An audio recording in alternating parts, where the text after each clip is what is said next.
So I whamanui ro tātou atunu I leisi fo I le nei wha o poponga o tala fau mai Sāmoa e leo ngā tutono le nei vai yaso. O le tā leni ai lau awhia le tamaya leota lene leota, na toe fo'i mai ai I le atunu niso alo ma whanau na ia whaasoa ina iaila na mea lofa, sa avea le tā leni leo le ai lau awhi ma pisinisi atunu wau ma wai fafo, le ua whaamanu iei nai o lātou lava ai ngai mea o ngā, mai tupe ma se le na maua I lea mea lofa. O le whanau naunga le tamaya leota I tūsanga o mai whai ai ma whaatino ai, le tauwanga ai lau awhi whaavau malo I Sāmoa. Ina ia tu mau pēr le tā leni yalo ma whanau la ai ti whaia e o le atunu. Ina ia o atu lava I le ngata I yalo ma whanau ia pia, a ia siri atu I lona manatu, ia iai ni whanau mai savai, whapena fo I nuu I tua. O le vai so fau lea o le awhatu te iei le tauwanga whaavau malo ai lau awhi Sāmoa. O loo malanga mai e fo ini sui, po alo ma whanau le atunu I whafo, e whaatasi ei I le tauwanga. E marau bia, le whasasani yalom whanau o tatu atunu o lo isawai. Ia o le si mea, e fo I mol mor se len. Pese I o le mea sa iei matu, ai o le ou sa whasasani mai fo lisi vai tai, o le tūlanga na leina marau bia, o le se whasasani, le ai, o nei le ngata isawai, a o tatu nu I tua. O le asoluse formalitasi, le asoluse formalitolu, whaatu langa I le tauwanga, o le atau vai I lato I toa se furu le ua mai Tala, o le manu malo e se furu a Tala. Tūlanga lua I 5 a Tala, ai tolu a Tala le tūlanga tolu, ai ta ia Tala I isi wha ai longa, o lo fiso swani mai fo I pa anga a leota, mai I atunu I whafo.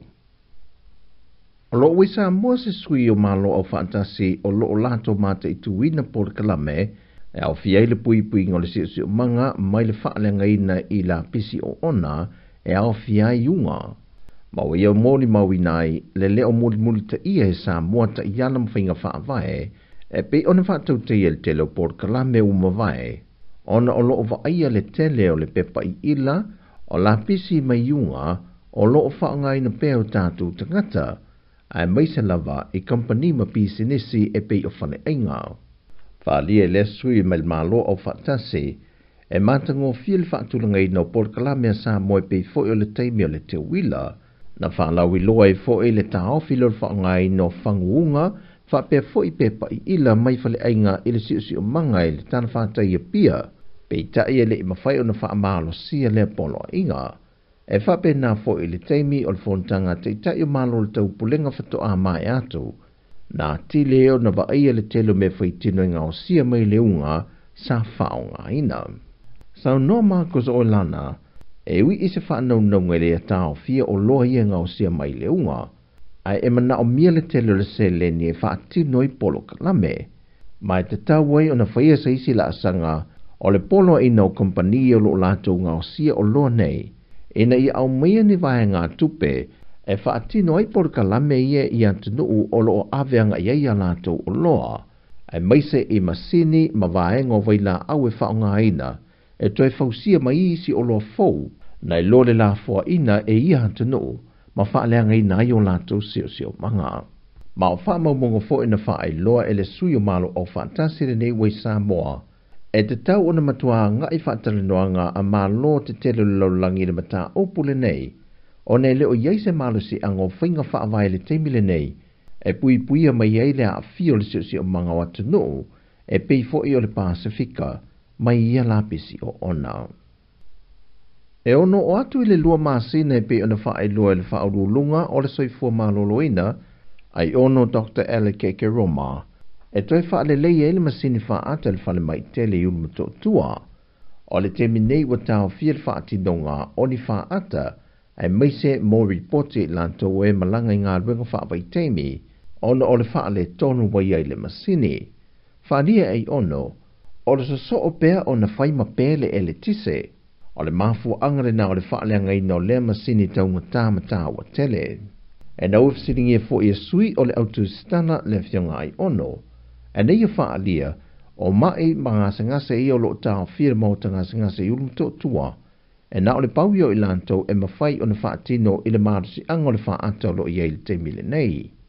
Mai e leo iei se insinia Sāmoa e mawhai o nei e whaatino ina lea au onanga